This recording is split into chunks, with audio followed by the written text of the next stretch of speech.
All right, welcome back to another little mini video of the Beer Bacon Bros podcast. It's gonna be a short one. We've got a little NHL topic to talk about. The Pittsburgh Penguins have been, I don't want to say officially, but the offer was accepted by Mario Lemieux and Burkle, the two primary owners.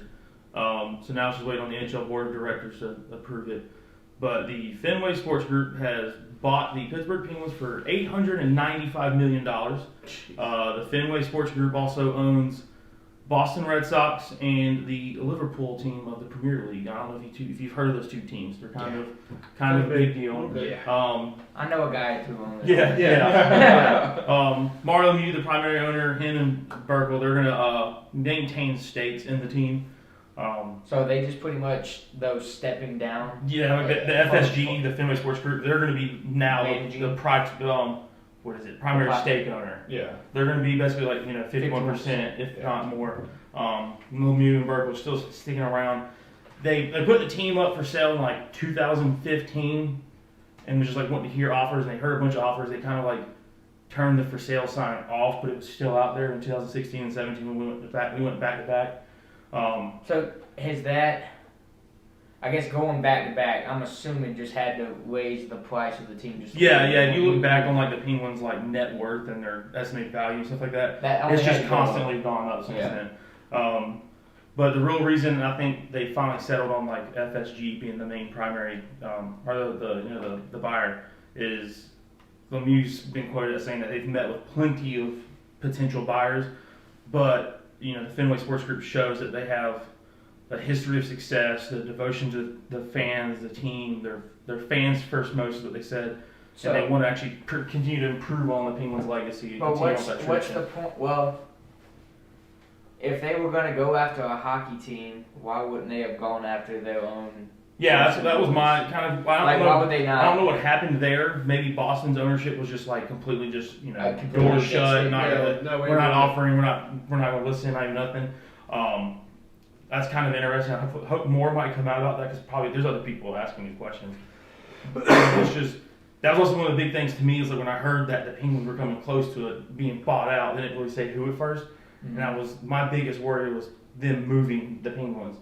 So did the Fenway Group make it sound like no, we are gonna keep the team? Yeah, they seem like they're devoted to the city and the fans, and I mean they have the Boston Bruins, so it's not like they're gonna pull them back to Boston. Oh yeah. And also the NHL has a rule that any sort of ownership change happens. I think it's a minimum of 7 seasons you have to play in the city before you can even like propose a movement. So they're basically guaranteed lockdown in Pittsburgh for another 7 years. That's not a terrible idea though. It's not. It prevents people from just coming in and buying teams and ripping them away. I mean that's just going to piss off a ton of fans, and then the NHL would.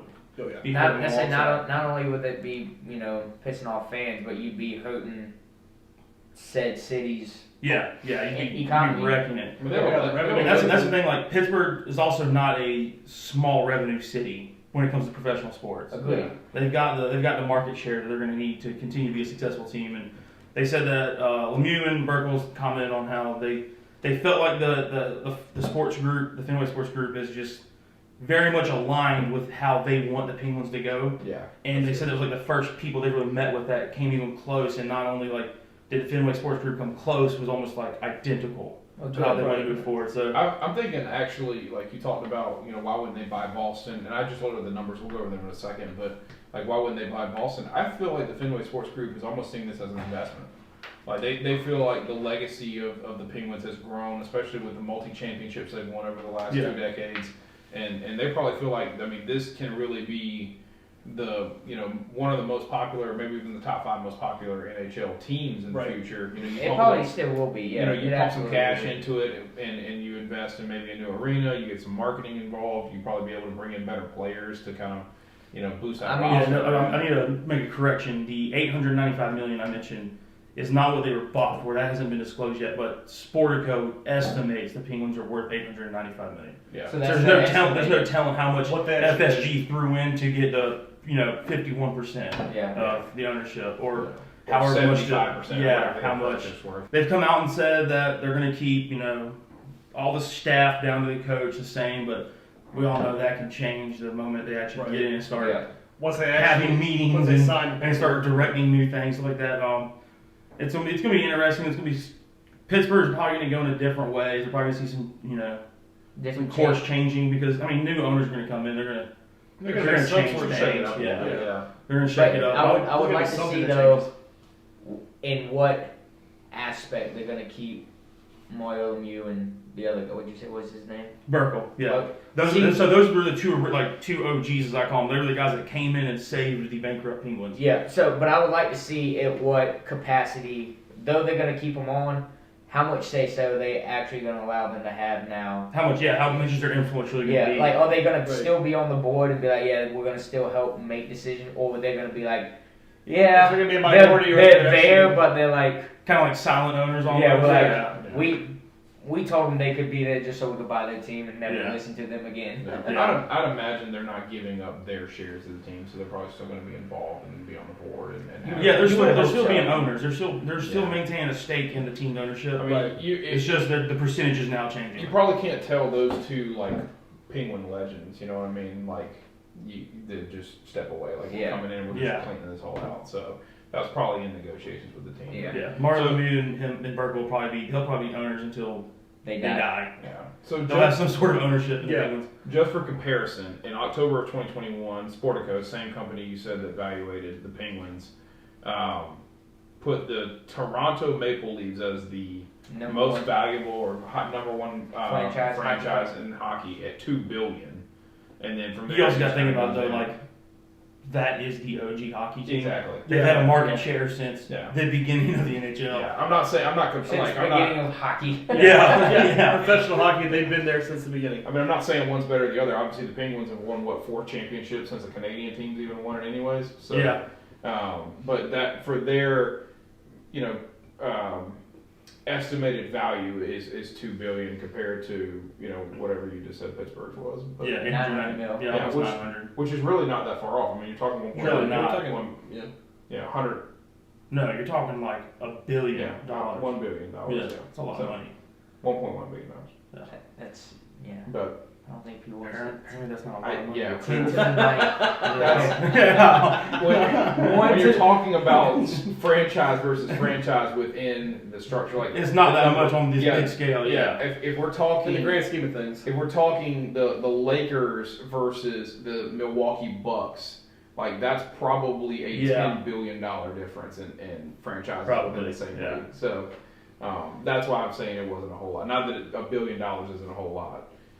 You could give me 1/10 of that, and I'd live the rest of my life happily. I mean, hopefully Fenway the FSG can come in, and from my understanding, the board of direct, like the actual NHL board of directors and all that, it's not going to. It's going to be like the end of this year, so maybe like December 31st, they'll probably come in and actually approve it, or they might just wait to the end of this actual hockey season to do it. We don't know.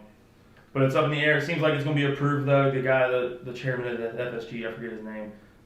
He seems like everybody's been kind of on board and impressed with him and happy with him, so it's gonna be interesting. The Penguins are they're getting their skates under them now this season. They're kind of after a so-and-so start, they're now 10-7-5 with was it like 27 points or 22 points, and then Crosby's got like 10 points in 12 games or something like that. So now that he's back from his surgery and all that, the Penguins are kind of moving along, getting back into it. Malkin's back. So you're feeling better about your season, is what you're saying? Yeah, it's getting a little bit better. The fifth place probably shouldn't stick around for too long, but it's getting a little interesting. But it's also hockey's one of those things where it's just like baseball.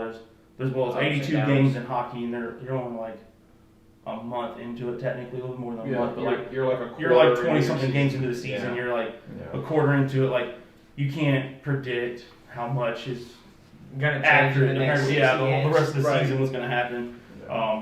We'll do an overreaction video, I'm sure, coming up this next week or something like that. But it's going to be interesting how the season plays out. And I'm super interested to see how the Penguins can do. Cause, I mean, we've got a streak of 15 years in a row making the playoffs, so let's hopefully keep that going. Keep it going. And we're 3 for 4 in Stanley Cups in those 15 years. So as long as the FSG doesn't come in and just run us into the ground. Yeah. Fuck the Detroit Red Wings. They're the reason we lost one of those 4. Oh, but we beat them the next year in the final. So it's true justice. Yes. Yeah. So, Yeah, that's all I've got on the Penguins talk. Yeah, well, congratulations. There you go. Yeah.